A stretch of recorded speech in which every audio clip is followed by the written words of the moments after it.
தோழர்களே, பகுதிவாழ் பொதுமக்களே, பெரியோர்களே, தாய்மார்களே, அத்தனை பேருக்கும் புரட்சிகர மேதின வாழ்த்துக்களையும் வணக்கங்களையும் தெரிவித்துக் கொள்கிறேன். பொதுவாக மேதினத்தை பற்றி எத்தனையோ பேர் எழுதியிருந்தாலும் அருமை தோழரும் கவிஞருமான தமிழொலி ஒரு மிக நீண்ட நெடிய கவிதை எழுதியிருக்கிற மிக முக்கியமான கவிதை. அந்த கவிதையை அவர் இப்படித்தான் தொடங்குறார். கோழிக்கு முன்னெழுந்து கொத்தடிமை போல் உழைத்து பாடுபட்ட ஏழை முகம் பார்த்து பதை பதைத்து கண்ணீர் துடைக்க வந்த காலமே நீ வருக அப்படிங்கிறது.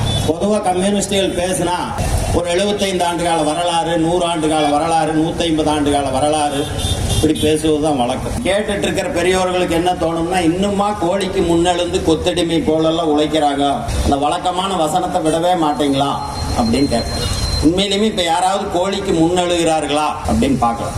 கோயம்புத்தூர், திண்டுக்கல், மதுரை இதுவரைக்கும் இருக்கிற மில்லுகளில் கேம்ப் கூலிகளாக சிறுமிகள், குழந்தைகள் வேலைக்கு வைக்கப்பட்டிருக்கிறார்கள். பெண்கள் அல்ல, அவர்கள் குழந்தைகள். அவங்க எல்லோரும் எழுப்பப்படுகிறது, அவர்கள் எழுவதல்ல. அந்த கண்காணிகளால் எழுப்பி விடப்படுகிற நேரம் கோழி எழுவதற்கு முன்னால். திருப்பூர்ல வேலைக்கு வரணும்னு சொன்னா திருப்பூர்ல வீட்டு வாடகை கட்டி வாழ முடியாது. 50 கிலோமீட்டர் 100 கிலோமீட்டருக்கு அந்த பக்கம் வரைக்கும் கிராமங்கள்ல இருந்து கிளம்பி வரணும்னு சொன்னா அந்த கம்பெனிகளோட பஸ்ல வந்தாலும் சரி, 4 பஸ் மாறி வந்தாலும் சரி, குறிப்பாக பெண்கள் வீட்டு வேலையும் செய்து வைத்து விட்டு வேலைக்கு வந்து சேரணும்னு சொன்னா கோழிக்கு முன்னாடி எழுந்தே தீரும். சரி, இவங்கெல்லாம் படிக்கல, நம்ம தான் இப்படி ஆயிட்டோம், படிப்பு தான் முக்கியம், குழந்தைகளை படிக்க வச்சு ஐடியில் அனுப்பி இருக்கிறோமே. ஐடியில் என்ன டைம்? இரவு 10 மணியிலிருந்து காலையில 2 மணி, காலையில 6 மணியிலிருந்து மதியம் 2 மணி. இது எல்லாத்துக்கும் அவங்க கோழிக்கு முன்னாடி எழுந்தே தீரும். சரி, கொத்தடிமை போலதான் வேலை செய்யறாங்களா அப்படின்னு சொன்னா படிக்காதவங்களை விடுங்க. படிச்ச ஐடி துறையில ஹையர் அண்ட் ஃபயர், எப்ப வேணா எடுக்கலாம், எப்ப வேணா நீக்கலாம். வேலையிலிருந்து நீக்குவதானால் 3 மாத சம்பளம் கொடுத்துட்டு நீக்கணும். வேலையிலிருந்து நான் நின்றுக்கிறதானா 3 மாத சம்பளத்தை முன்னாடியே கட்டிட்டு நின்றுக்கணும். இப்படி ஒரு ஒப்பந்தம் வேலைக்கு எடுக்கிறவனுக்கும் வேலைக்கு போறவனுக்கும் இடையில இருக்கு. ஆனா முதலாளி நினைத்தால் 3 மாசம் சம்பளத்தை கொடுத்துட்டு உடனே நிறுத்திடலாம். நான் வேலையை விட்டு நிக்கணும்னா பணமே கட்டினாலும் அவனுக்கு வேலை இருக்குன்னு சொன்னா 90 நாள் வேலை செஞ்சுட்டு தான் திரும்பி வரும். இதுதான் சட்டம், இதுதான் நடைமுறை. அப்ப அங்க என்ன நடக்குது? 9 மணி நேரத்திலிருந்து 12 மணி நேரம் என்பது இன்னைக்கு சராசரியாக இன்றைய இளைய தலைமுறை ஏற்றுக்கொண்டிருக்கிற வேலை நேரம். இப்ப நாம் 8 மணி நேரத்துக்காக போராடி மே தினம் மட்டுமல்ல, கம்யூனிஸ்டுகள் கொண்டாடுகிற ஒவ்வொரு தினமுமே தியாகிகள் தினம் தான். நீங்க எந்த தினத்தை எடுத்துட்டீங்கன்னாலும் சரி, பலரும் ரத்தம் சிந்தி உயிர் தியாகம் செய்து வெற்றிகளை பெற்று அந்த வெற்றிகள் தான் தினங்களாக கொண்டாடப்படுகிறது. இந்த உயிர் பலி செய்த 8 மணி நேரம் என்பது இன்றைக்கு இருக்கிற இளைய தலைமுறைக்கு இது உன்னுடைய உரிமை என்று சொல்லித்தர வேண்டிய கட்டாயத்தில் நாம் இருக்கோம். தனி மனித உரிமையை பத்தி எல்லாம் பேசுறாங்களே. இப்போ 8 மணி நேரம் ஓய்வு எடுக்கணும், 8 மணி நேரம் உறங்கணும், மீதி இருக்கிற 8 மணி நேரத்துல தான் வேலை செய்யணும். இதுதான் மனித உரிமை. இதை சொல்லி தருவதற்கு கம்யூனிஸ்டுகளை தவிர யாரும் இல்லை. இன்றைய இளைய தலைமுறைக்கு 8 மணி நேரத்தை சொல்லி தர வேண்டிய கட்டாயம். இந்த கவிதையை தமிழோடு எழுதி 75 ஆண்டுகள் ஆகிவிட்டது.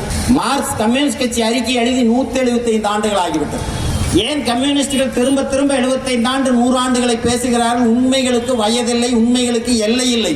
மார்க்ஸ் சொன்னார், முதலாளித்துவ சமூகத்தில் இன்றைக்கு அவர் இருந்த காலத்தில் எதெல்லாம் விற்க முடியாத, வாங்க முடியாத, பரிமாறிக்கொள்ள முடியாத பொருட்களாக இருக்கிறதோ, வீரம், நட்பண்பு, அன்பு, கருணை, தாய்மை, காதல் இத்தனையும் முதலாளித்துவ சமூகத்தில் விற்பனை பொருளாகிவிடும் என்றார். இங்கிருந்து 30 கிலோமீட்டர்ல தான் பவானி குமாரபாளையம் இருக்கிறது. வறுமையில இருக்கிற பெண்களை வாடகை தாய்களாக மாற்றி தாய்மையை விலைபேசிக் கொண்டிருக்கிறார்கள். மார்க்ஸ் 175 வருடங்களுக்கு முன்னாடி சொன்னார். அன்றைக்கு வாடகை தாய்க்கான தொழில்நுட்பமே கண்டுபிடிக்கப்படாத காலத்தில் மார்க்ஸ் எழுதினார், தாய்மை விற்பனை பண்டமாக மாறிவிடும் என்று சொன்னார். எனவே கம்யூனிஸ்டுகள் உண்மையை பேசுகிறோம், அதற்கு வயது கிடையாது. இப்ப இத்தனையும் பேசும்போது நம்மளுக்கு ஒரு கருத்து சொல்றாங்க, சம்பளம் உயர்ந்திருக்குது இல்ல, சம்பளம் உயர்ந்திருக்குது. ஆனா அவன் மேல போறப்படுற ஒர்க் பிரஷர் ஏதோ தனியார் கம்பெனியில மட்டும் நினைச்சுக்காதீங்க.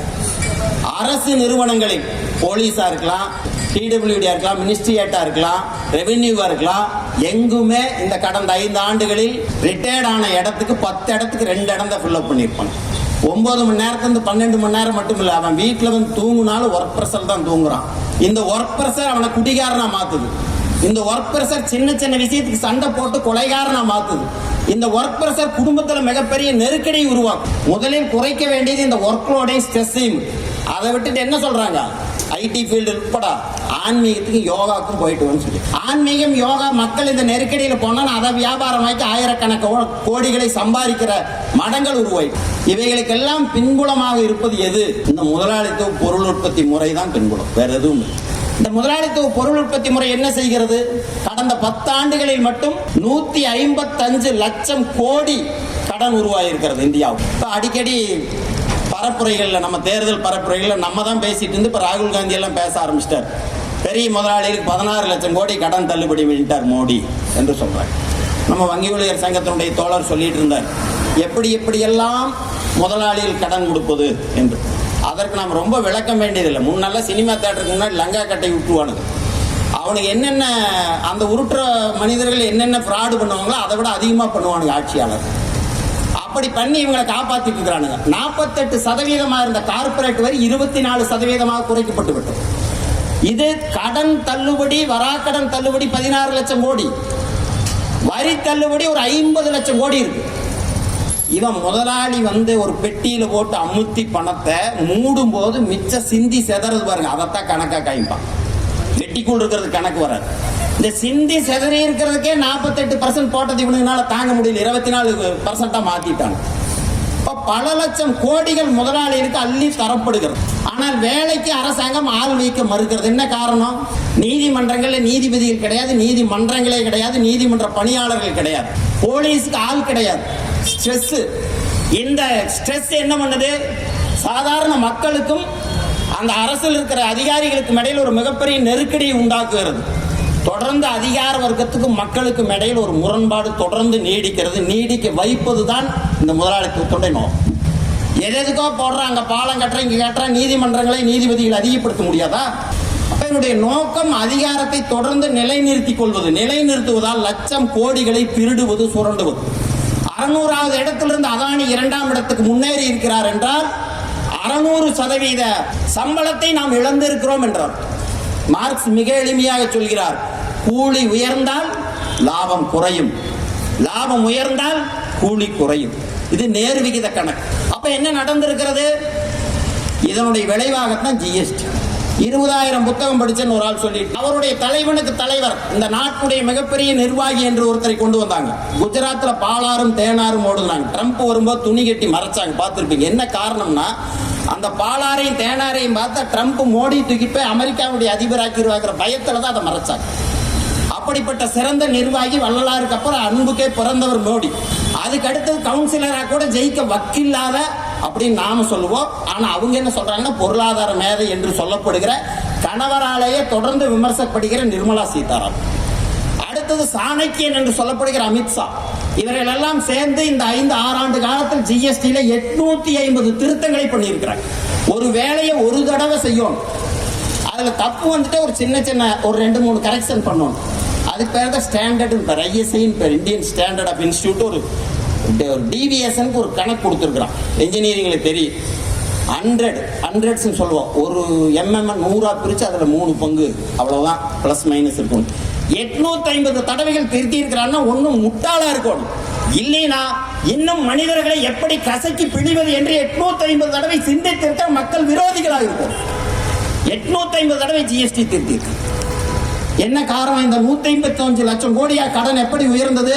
முதலாளிகளை வாரி கொடுப்பதற்காக உலக நிதி நிறுவனத்திடம் கையேந்தி நின்றான். அவன் என்னென்ன கண்டிஷன் போடுறானோ அதுதான் ஜிஎஸ்டி.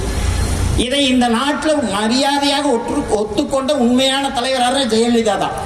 ஏன் கரண்ட் சார்ஜ் பஸ் சார்ஜ் ஏத்துறீங்க? இந்த ஜெனூரம்னு ஒரு பஸ் வந்தது பாருங்க, அப்ப சொன்னாங்க ஏன் கரண்ட் சார்ஜ் பஸ் சார்ஜ் ஏத்துறீங்கன்னாங்க.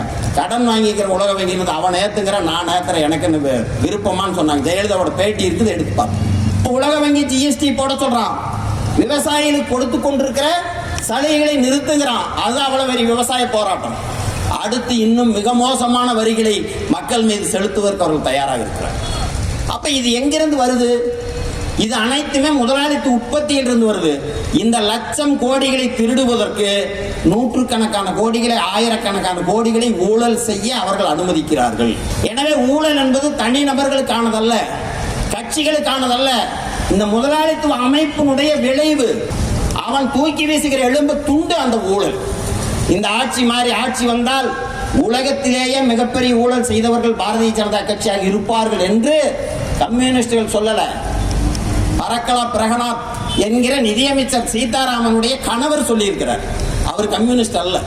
இந்த ஆட்சி மாதிரி வேறு ஆட்சி வந்தால் பாரதிய ஜனதா கட்சியினர் செய்திருக்கிற ஊழல் உலகத்திலேயே மிகப்பெரிய ஊழலாக இருக்கும் என்று அவர் சொல்லியிருக்கிறார். அப்ப இது கன்ஃபார்மா தெரியுது. ஒரு புறம் முதலாளி, இன்னொரு புறம் தொழிலாளி, ரெண்டு வர்க்கம் தான். ஒரு பக்கம் முதலாளி வர்க்கம், ஒரு பக்கம் தொழிலாளி வர்க்கம். முதலாளி வர்க்கத்துக்கு சேவை செய்வதற்கு பொருளாதார நிபுணர்கள் இருக்கிறார்கள். அவர்களிடம் ஒரு தத்துவம் இருக்கிறது, முதலாளித்துவ தத்துவம் இருக்கிறது. அவற்றை எதிர்கொள்வதற்கு நம்ம கிட்ட மட்டும்தான் தத்துவம் இருக்கு. முதலாளித்துவ தத்துவம் முட்டுச்சந்தல் போய் நின்று ஒவ்வொரு 20 ஆண்டுகளுக்கு ஒரு முறையும் மிகப்பெரிய நெருக்கடியை முதலாளித்துவம் சந்திக்கிறது. நெருக்கடியை சந்திக்கும் போதெல்லாம் கோயம்புத்தூர் 1000 லட்சக்கணக்கான இண்டஸ்ட்ரீஸ் மூடியாச்சு, திருப்பூர் லட்சக்கணக்கான சிறு குறு தொழில் மூடியாச்சு. ஏங்கல்ஸ் எழுதுறார், ஒவ்வொரு பொருளாதார நெருக்கடியின் போதும் சிறு குறு தொழிலதிபர்கள் 90% பேர் தொழிலாளர்கள் பக்கம் தள்ளப்படுவார்கள், 10% பேர் முதலாளிகள் பக்கம் தள்ளப்படுவார்கள். அப்ப அந்த பக்கம் ஒரு வர்க்கம், இந்த பக்கம் ஒரு வர்க்கம். இதை எதிர்ப்பது கம்யூனிஸ்டுகள் மட்டும்தான். இந்த ரெண்டுக்கு நடுவில் இருக்கிற மற்ற எல்லா அரசியல் கட்சிகளும் தெரிந்தோ தெரியாமலோ முதலாளித்துவத்துக்கு ஆதரவாகத்தான் இருக்கு. அந்த முதலாளித்துவம் கடும் நெருக்கடியை சந்திக்கும் போதெல்லாம் மதத்தின் பெயரால், இனத்தின் பெயரால், சாதியின் பெயரால், மொழியின் பெயரால், நிறத்தின் பெயரால் பிரிவினையை தூண்டும்.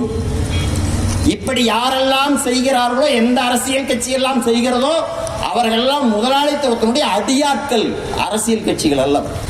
இவருடைய நோக்கம் என்ன? வெறுப்பு பேச்சு, பிரிவினை பேச்சு. எதற்காக? முதலாளிகளுடைய சுரண்டலை மறைப்பதற்காக இவர்கள் முன்னாடி வந்து அடி வாங்கிக்கிறான்.